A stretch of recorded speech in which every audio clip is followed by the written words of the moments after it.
أشهد أن لا إله إلا الله وحده لا شريك له وأشهد أن محمدا عبده ورسوله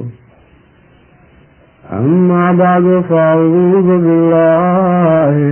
من الشيطان الرجيم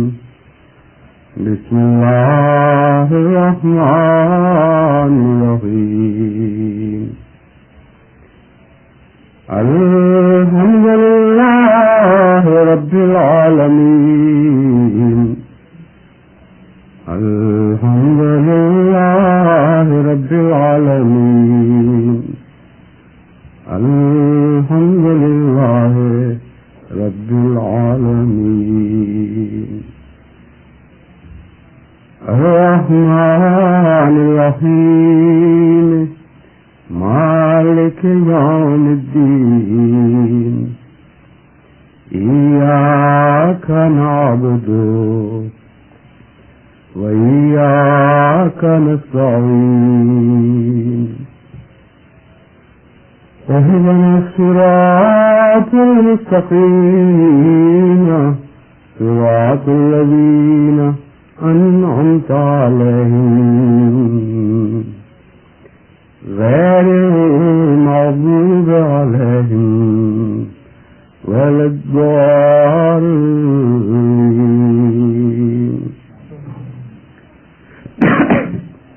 اللہ تعالیٰ کا جتنا بھی شکر ادا کیا جائے کم ہے. یہ ایک ایسا محاورہ ہے جو عموماً خاص مواقع پر استعمال کیا جاتا ہے، جیسے آج کا دن جبکہ ہم اللہ تعالیٰ کے فضل کے ساتھ اور اس کی دی ہوئی توفیق کے ساتھ اس مسجد میں جو پورٹ لینڈ میں ہی تعمیر ہونے والی پہلی مسجد نہیں بلکہ سارے امریکہ کے مغربی ساحل میں مجھے بتایا گیا ہے کہ وہ پہلی مسجد ہے جو ابتدا سے اسی غرض سے تعمیر کی گئی کہ یہ خدا کے لیے ایک عبادت گاہ کے طور پر بنائی جائے گی، اور آخر تک مسجد ہی کی غرض سے تعمیر ہوئی اور مکمل ہوئی. تو یہ چونکہ سارے مغربی امریکہ کے ساحل کے ساتھ بنائی جانے والی پہلی مسجد ہے، اس لحاظ سے یہ دن ہمارے لیے غیر معمولی خوشی کا دن اور غیر معمولی تشکر کا دن بنتا ہے. لیکن امر واقعہ یہ ہے کہ یہ محاورہ صرف چند مواقع کے لیے نہیں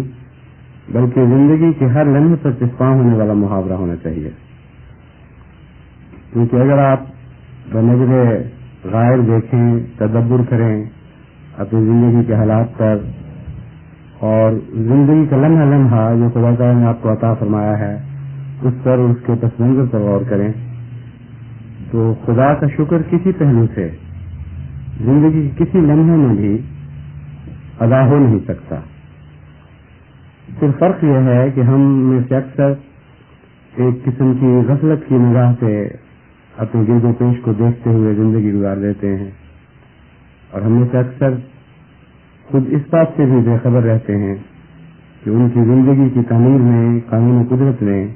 کتنی لمبی اور کتنی وسیع تیاری کی تھی اور کتنا عظیم چند سو یا چند ہزار سال کا احسان نہیں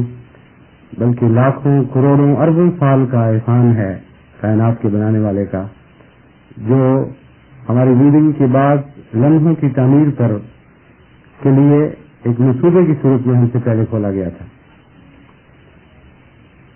بہرحال جیسا کہ میں نے بیان کیا ہے، ہم میں سے اکثر بدقسمتی سے غفلت کی حالت میں رہتے ہیں، غفلت کی حالت میں زندگی گزار دیتے ہیں. اس لیے ہم ایک دوسرے سے معاملات میں تو شکریہ کے جذبات نمایاں طور پر پاتے ہیں، لیکن اللہ تعالیٰ سے معاملات کے وقت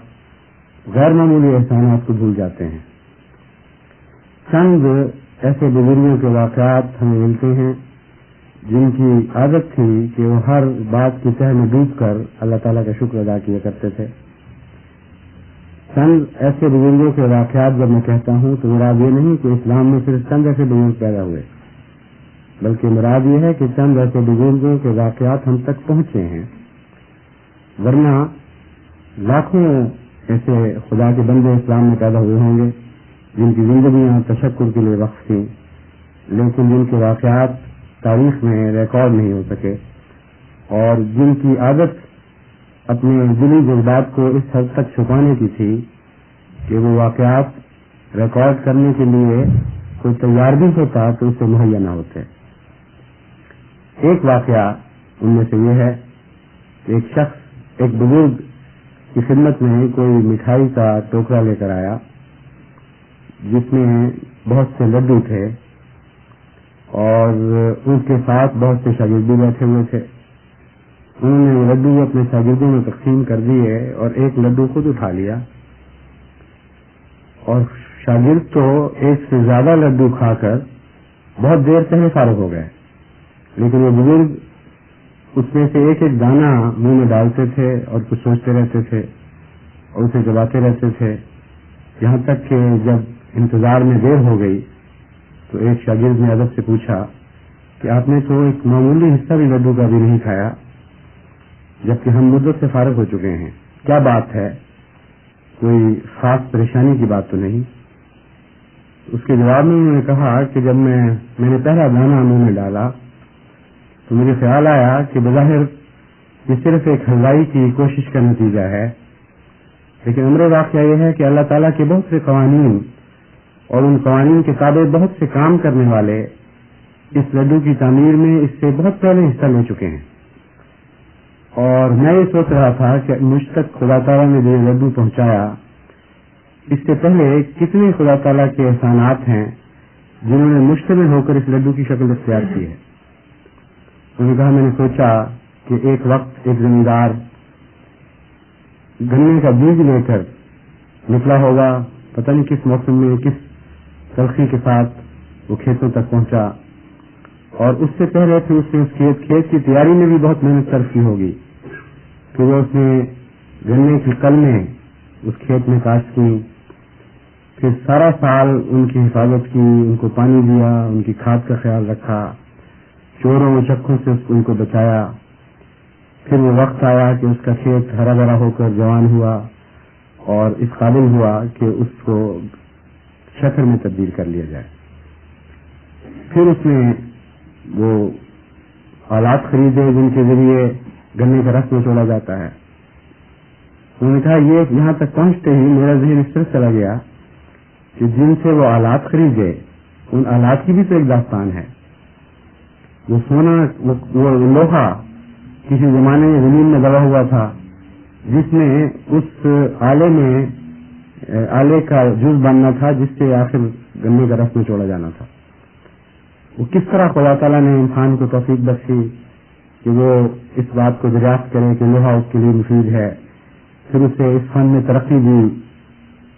سینکڑوں نسلیں اس کام میں لگی رہیں، یہاں تک کہ ترقی کرتے کرتے رفتہ رفتہ انسان اس قابل ہوا کہ ایسی مشین بنا سکے۔ پھر وہ کون لوگ تھے جنہوں نے یہ مشین بنائی، اور بالآخر جب یہ مشین تیار ہوئی تو اس زمیندار تک یہ پہنچی، کیسے پہنچی اس کی بھی ایک داستان۔ غرضے کے وہ بتاتے رہے کہ جو میں غور کرتا چلا گیا اور شاخیں تصور کے لیے پھوٹتی رہیں جن پر میرا تصور سفر کرتا رہا، اور یہ اتنا معاملہ حد سے زیادہ پھیل گیا اور وسیع ہو گیا کہ تیز سفر کرنے کے باوجود بھی میں اب تک ان تمام مراحل پر غور نہیں کر سکا جن مراحل سے گزرنے کے بعد یہ لڈو بالآخر اس شکل میں مجھ تک پہنچا ہے۔ اور شروع سے آخر تک خدا تعالیٰ کا مقصد یہ تھا کہ یہ نعمتیں انسان کے لیے پیدا کی جائیں اور انسان شکر گزار بندہ بنے، اور قرآن کریم میں واقعتاً یہی ذکر ملتا ہے کہ ہم نے تمام کائنات کو انسان کے لیے مسخر کیا ہے۔ تو ایک لامتناہی سلسلہ ہے احسانات کا جو جتنا غور کریں اتنا کم ہونے کی بجائے پھیلتا چلا جاتا ہے، کم ہونے کی بجائے وسعت پذیر ہوتا چلا جاتا ہے، اور انسانی نگاہ کھوئی جاتی ہے۔ اور جیسا کہ قرآن کریم فرماتا ہے کہ تم غور کر کے دیکھو، تمہیں خدا کی کائنات میں کہیں کچھ تو تم کوئی رکھنا نہیں پاؤ گے، تمہاری نگاہیں واپس لوٹ آئیں گی تمہاری طرف، لیکن پھر بھی کوئی رکھنا نہیں پائیں گی۔ پھر غور کرو، پھر نگاہیں دوڑاؤ، تمہاری نگاہیں تھکی ہاری ناکام ہو کر پھر تمہاری طرف واپس لوٹ آئیں گی، مگر خدا کی کائنات میں تم کوئی رکھنا نہیں پاؤ گے۔ تو یہ سفر تو لامتناہی ہے، اور یہ ممکن نہیں کہ ہر انسان ہر لمحے میں اس ہر لمحے کا حق ادا کر سکے، کیونکہ ایسے واقعات اور ایسی سوچوں کے لیے محرکات اگرچہ ہر وقت موجود ہیں، لیکن انسان کی زندگی کے اور بھی کام اور بھی توجہات کے مرکز ہیں، اس لیے ناممکن ہے کہ ایک لمحے پر غور کرتے ہوئے انسان ان تمام باتوں کا جائزہ لے سکے جو اللہ تعالیٰ کے احسانات کے طور پر انسان کے پس منظر میں موجود ہیں۔ اگر اس کا حق ادا کرنے کی کوشش کرے گا تو اگلے لمحے کا حق ادا نہیں ہو سکے گا، اگر اگلے لمحے کا حق ادا کرنے کی کوشش کرے گا تو اس سے اگلے اور اس سے پچھلے لمحوں کا حق ادا نہیں ہو سکے گا۔ اس لیے جب ہم یہ کہتے ہیں کہ خدا کا جتنا بھی شکر ادا کریں کم ہے، تو یہ کسی خاص موقع پر اس محاورے کا استعمال نہیں ہونا چاہیے، بلکہ ہماری زندگی کے ہر لمحے پر یہ محاورہ چسپاں ہوتا ہے اور فی الحقیقت چسپاں ہوتا ہے، اور بڑی وسعت اور گہرائی کے ساتھ چسپاں ہوتا ہے۔ بس آج بھی انہی لمحات میں سے ایک لمحہ ہے، انہی ساتھ میں سے ایک ساتھ ہے جن کے شکر کا حق ہم ادا نہیں کر سکتے، مگر ایک بات ضرور ہے کہ اگر مساجد کی تعمیر کے شکر کا حق ادا کرنا ہو تو عبادت کی طرف توجہ کرنی چاہیے، اور سب سے بہتر خدا تعالیٰ کے تشکر کا ذریعہ یہی ہے کہ انسان ہر ایسے موقع پر جس میں خدا کے لیے کوئی عبادت کے گھر تعبیر کیا جائے اپنی عبادت کے معیار کو بڑھانے کی کوشش کرے۔ اس سے زیادہ معنی خیز، اس سے زیادہ حقیقی شکر اور کسی طریق پر خدا تعالیٰ کا ادا نہیں ہو سکتا۔ اس مختصر خطاب کے ساتھ جو اس مسجد سے تعلق میں ہے، میں اب اس خطاب کے دوسرے حصے کی طرف متوجہ ہوتا ہوں، کیونکہ آج کے دن ہمارے لیے ایک اور پہلو سے بھی بڑا اہم دن ہے۔ تحریک جدید جو اللہ تعالیٰ کے فضل کے ساتھ حضرت مسلم موعود نے خدا تعالیٰ کی طرف سے ہونے والے القاء کے نتیجے میں 1934 میں شروع کی تھی، یہ تحریک اب اپنے 54ویں سال میں داخل ہو رہی ہے، اور اس کو 53 سال آج مکمل ہوتے ہیں۔ اس طرح سے ہمیشہ سے یہی دستور رہا ہے یعنی خلفاء کا کہ اس دن کے جمعے کو یا اس سے پہلے جو اس آخری ہفتے میں جمعہ ہو اس کو تحریک جدید سے متعلق وقف کیا جاتا ہے۔ چنانچہ اب میں مختصراً تحریک جدید کے متعلق آپ سے کچھ باتیں کہوں گا۔ تحریک جدید کے کئی پہلو ہیں، ایک پہلو تو انتظامی ہے، ایک پہلو ہے دنیا میں اس تحریک نے کیا کچھ حاصل کیا، اور ایک پہلو وہ ہے جس کا ہماری مالی قربانی سے تعلق ہے۔ یہ خطبہ جمعہ جو آج دیا جا رہا ہے اور اس دن پہلے بھی دیا جاتا رہا ہے، اس کا تعلق پہلے جو امید سے نہیں بلکہ صرف جماعت کی مالی قربانیوں سے متعلق ہے۔ روایتاً خلفاء پہلے مختصر سال کی رپورٹ پیش کرتے ہیں اور اس کے بعد پھر نئے سال کے آغاز کا اعلان کرتے ہیں۔ جہاں تک عمومی تاریخ کا تعلق ہے اور موازناتی تجزیے کا موازنہ کرنے کے لحاظ سے سال بسال تجزیے کا تعلق ہے، یہ بات تو ہر احمدی بڑا چھوٹا خوب اچھی طرح جانتا ہے کہ اللہ تعالیٰ کے فضل کے ساتھ ہر سال جماعت کا قدم ہر شعبے میں ترقی کی طرف رہا ہے، اور دنیا کے حالات خواہ وہ کیسے بھی ہوں کبھی بھی برے رنگ میں جماعت احمدیہ کی مالی قربانی پر اثر انداز نہیں ہو سکے۔ شدید ترین مخالفتوں کے دور میں بھی اللہ تعالیٰ کے فضل سے جماعت احمدیہ ہر قسم کی مالی قربانی میں آگے ہی قدم بڑھاتی رہی ہے، اور اس عمومی تاریخ کا اطلاق تحریک جدید کے ساتھ بھی اسی طرح ہے جس طرح باقی دیگر امور کے ساتھ ہے۔ چنانچہ ان سال بھی اللہ تعالیٰ کے فضل کے ساتھ جو ان سال ختم ہو رہا ہے، ہمیں جماعت احمدیہ کو یہ توفیق ملی ہے کہ گزشتہ سالوں سے بڑھ کر وعدہ جات لکھوائے اور گزشتہ سالوں سے بڑھ کر وعدہ جات کو اس مدت کے اندر پورا کرنے کی صحیح کرے۔ ان دونوں پہلوؤں سے اللہ تعالیٰ کے فضل سے ہمارا یہ سال جو زیر تبصرہ ہے گزشتہ سالوں سے بہت بہتر ہے۔ اس پہلو سے سب سے پہلے تو میں پاکستان سے متعلق گزارش کرتا ہوں۔ جو پاکستان میں حالات ہیں، جماعت پر جس قسم کے سختی کے حالات ہیں، ان کے پیش نظر سب سے زیادہ وہم یہ پیدا ہو سکتا تھا کہ کہیں پاکستان میں جماعت کسی پہلو سے مالی قربانی میں پیچھے نہ رہ جائے، اور جیسا کہ گزشتہ سالوں میں آپ کو خوشخبری دیتا رہا ہوں، نہ پہلے ایسا ہوا ہے، نہ اس دفعہ ایسا ہوا ہے، نہ انشاءاللہ آئندہ کبھی ایسا ہوگا۔ ہر قسم کے حالات میں جماعت احمدیہ کا قدم ترقی کی طرف ہی اٹھا ہے، اور اس سال بھی ترقی ہی کی طرف اٹھا ہے، اور ہر پہلو سے ترقی کی طرف اٹھا ہے۔ وعدوں کے لحاظ سے بھی سال زیر تبصرہ پچھلے سب سالوں سے آگے ہے اور نمایاں اضافہ ہے۔ وصولی کی رفتار کے لحاظ سے بھی سال زیر تبصرہ پچھلے سب سالوں سے آگے ہے اور نمایاں اضافہ ہے، اور اسی طرح اللہ تعالیٰ کے فضل کے ساتھ مجاہدین تحریک جدید کے لحاظ سے بھی یہ سال گزشتہ سب سالوں سے بڑھ کر ہے اور نمایاں اضافہ ہے۔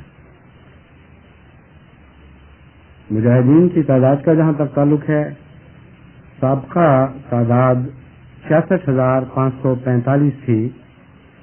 اور اب اللہ کے فضل سے 70,170 تک یہ تعداد پہنچ چکی ہے۔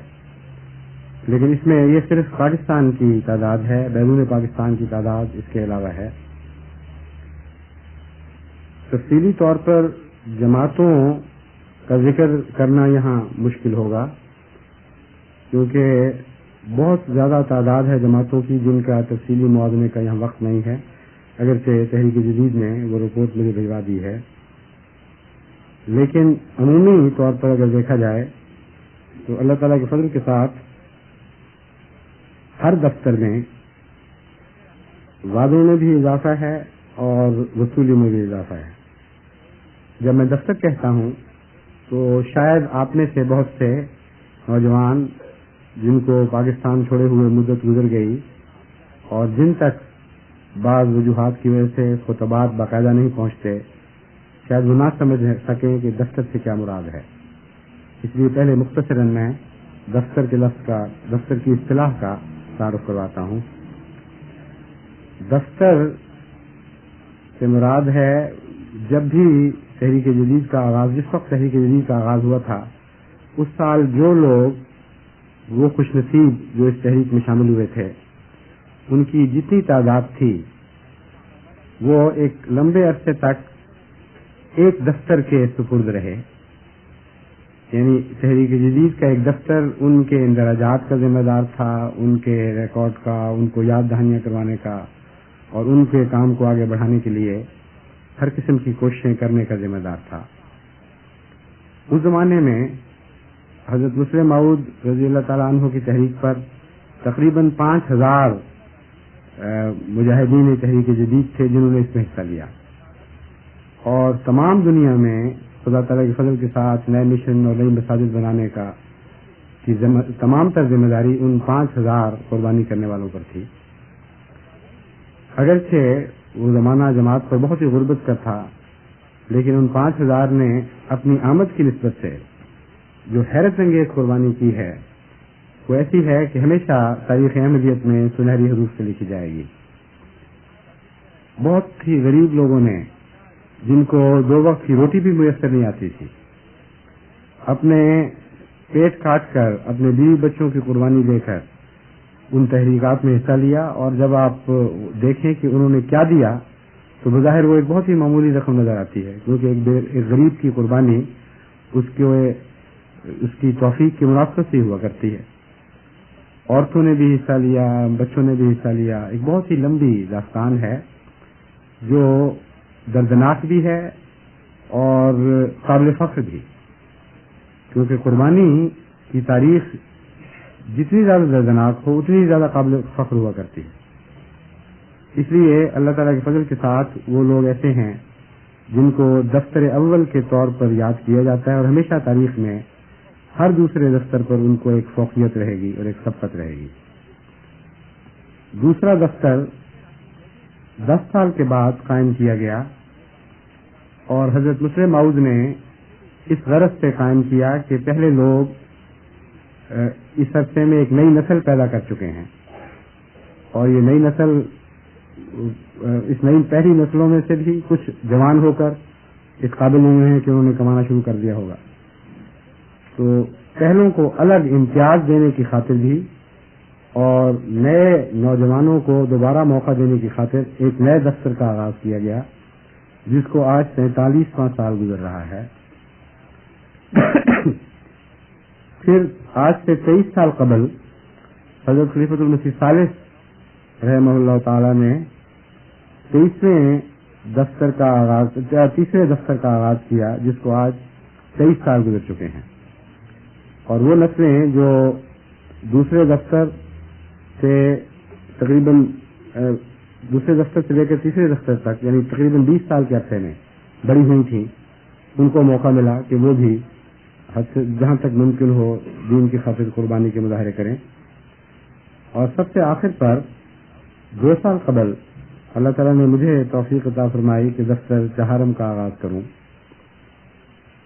گویا 21 سال کے بعد. تو اس پہلو سے اس وقت 4 دفاتر ہیں جن کا تعلق ان متعلقہ عرصے میں بڑے ہونے والوں اور نئے شامل ہونے والوں کے ساتھ ہے، جو ان سنگھائے میل کے درمیان پیدا ہوئے یا بڑے ہوئے. اس پہلو سے جب میں کہتا ہوں کہ چاروں دفتر خدا تعالیٰ کے فضل سے روبہ ترقی ہیں، تو صرف ایک فرق ہے جس کو وضاحت سے بیان کرنا ضروری ہے. دفتر اول کے متعلق یہ کہنا تو درست نہیں ہو سکتا کہ اس میں اضافہ ہو رہا ہے، یعنی قربانی کرنے والوں میں اضافہ ہو رہا ہے. اس کی وجہ یہ ہے کہ 1934 میں جو نسل موجود تھی اور ان میں سے 5000 قربانی کرنے والے آگے آئے تھے، ان میں ایک بڑی تعداد صحابہ کی تھی، بڑی عمر کے بزرگوں کی تھی، اور ایک تعداد بچوں کی بھی تھی. وہ تمام بزرگ صحابہ گزر چکے ہیں. غیر صحابہ تابعین جو پہلے درجے کے تابعین تھے جنہوں نے صحابہ سے تربیت پائی، ان میں سے بھی اکثر فوت ہو چکے ہیں. اس لیے یہ کہنا تو بہرحال اس دفتر کے متعلق درست نہیں ہوگا کہ ان کی تعداد بھی باقی دفاتر کی طرح ترقی کر رہی ہے اور ان کا چندہ بھی باقی دفاتر کی طرح ترقی کر رہا ہے. چندے کے لحاظ سے تو ممکن ہے کہ ترقی ہو، یعنی ظاہری معنوں میں کہ جو تھوڑے سے رہ گئے ہیں ان کی توفیق بہت بڑھ چکی ہے، لیکن تعداد کے لحاظ سے تو یقیناً ہم نہیں کہہ سکتے کہ تعداد زیادہ ہو رہی ہے. لیکن اس میں ایک اور پہلو ترقی کا ایسا نکل آیا ہے جس کو مد نظر رکھتے ہوئے میں نے کہا تھا کہ ہر دفتر میں ہر پہلو سے ترقی ہے. چند سال پہلے، تقریباً 3 سال پہلے، میرے دل میں یہ تحریک پیدا ہوئی کہ دفتر اول میں شامل ہونے والوں کی قربانیاں اگر تو روپے پیسے میں جانچی جائیں تو بہت ہی معمولی دکھائی دیں گی دنیا کو، لیکن اگر آمد کی نسبت اور حالات کے موازنے کے ساتھ ان کو غور کیا جائے اور اس اخلاص کے پہلو سے دیکھا جائے جو قربانی کے وقت ایک قربانی کرنے والا اپنی قربانی میں شامل کر دیتا ہے، تو ان جیسا کوئی دفتر قیامت تک اور کبھی پیدا نہیں ہو سکتا. وہ سابقون الاولون ہیں. ان میں ایک بڑی تعداد تھی حضرت مسیح موعود علیہ السلام سے تربیت پانے والے صحابہ علیہ السلام کی، صحابہ رضوان اللہ علیہم کی، اور غیر معمولی اخلاص اور محبت کے مرقع تھے وہ لوگ. ایسی تصویریں ہیں جو بار بار آسمان کو دکھائی نہیں دیا کرتی. ایسے وقت کے لوگ تھے جو آ کے گزر جاتا ہے اور پھر یادیں رہ جاتی ہیں ان عظیم الشان صورتوں کی جو ہمیشہ کے لیے اپنے نقوش تاریخ میں جما دیتی ہیں. اس پہلو سے مجھے خیال آیا کہ اس دفتر کو بھی ہمیشہ کے لیے زندگی بخشنی چاہیے. اس دفتر کا حق ہے کہ یہ ہمیشہ زندہ رہے اور کبھی بھی قربانی کرنے والوں کی وفات کے ساتھ یہ دفتر نہ مرے. چنانچہ میں نے یہ تحریک کی کہ وہ سب خاندان جن کے بزرگ اس دفتر میں شامل تھے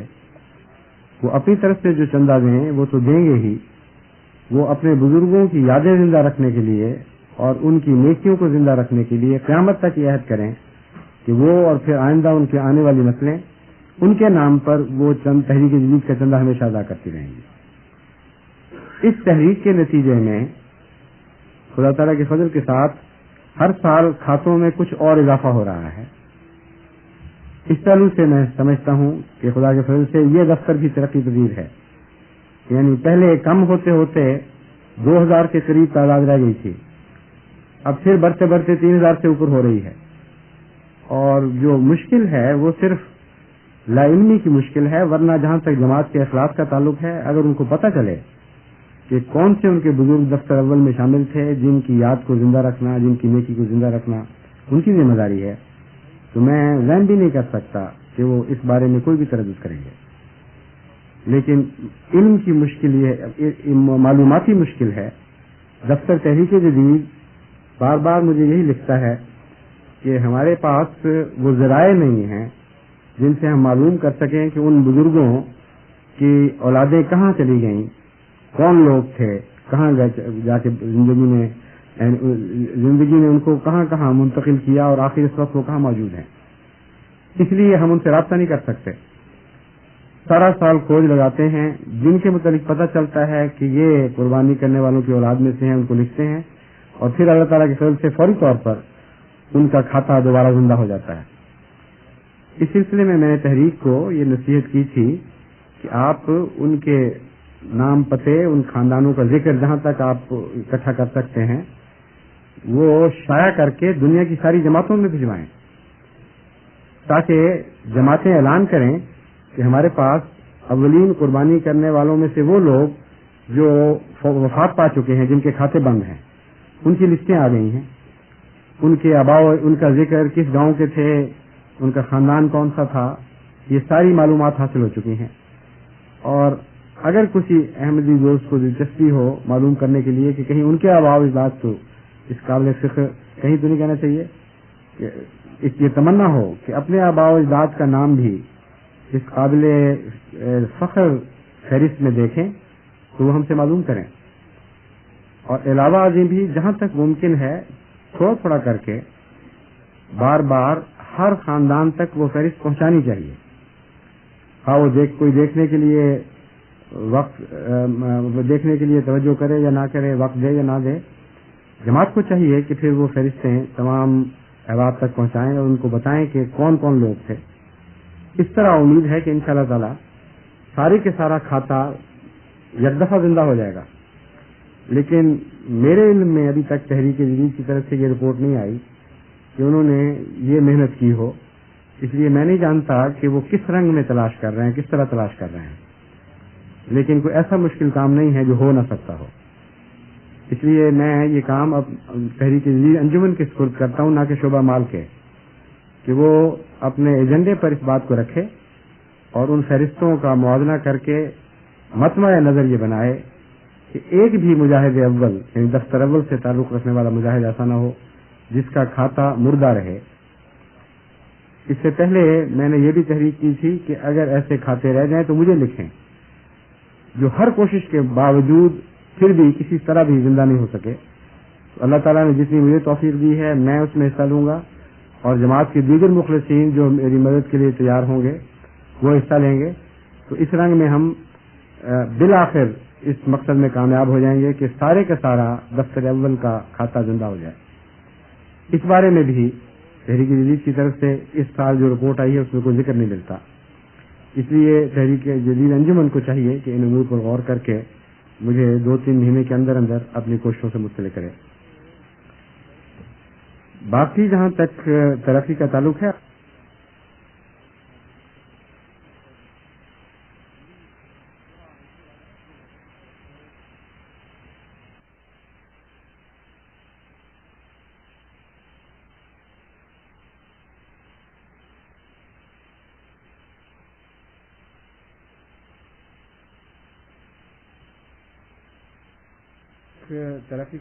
اعداد و شمار کی تفصیل تو بہت لمبی ہے، جیسا کہ میں نے بیان کیا ہے، اعداد و شمار کی تفصیل یہاں بیان کرنے کا وقت نہیں ہے، مگر جو بعض جماعتیں غیر معمولی طور پر قربانی میں آگے ہیں اور پہلے بھی آگے رہی ہیں، ان میں پاکستان میں لاہور اور کراچی کے علاوہ اور بہت سے ایسے قصبات ہیں جو غیر معمولی طور پر مصائب کا شکار رہے ہیں، معاشی طور پر بھی ان کو شدید صدمے پہنچے ہیں، اور دین کے لیے قربانی دینے میں انہوں نے بڑی بڑی اذیتیں اٹھائی ہیں۔ بعض جگہ سے سینکڑوں نوجوان قیدوں میں رہے، ان کی تجارتوں پر اثر پڑا، ان کے ذمہ داروں پر اثر پڑا، لیکن یہ اللہ تعالیٰ کی طرف سے خاص احسان ہے کہ اس کے باوجود ان سب کا قدم ترقی کی طرف ہے، اور میں امید رکھتا ہوں اللہ تعالیٰ کے فضل اور احسانوں پر انحصار کرتے ہوئے کہ آئندہ بھی انشاءاللہ ترقی کی طرف رہے گا۔ ان کے متعلق میں صرف یہ کہوں گا کہ آپ اپنی دعاؤں میں خصوصیت سے یاد رکھیں، اللہ ان کی مشکلات دور فرمائے، اللہ ان کی نیک تمنائیں جو خدا کی راہ میں قربانی کرنے کی ہیں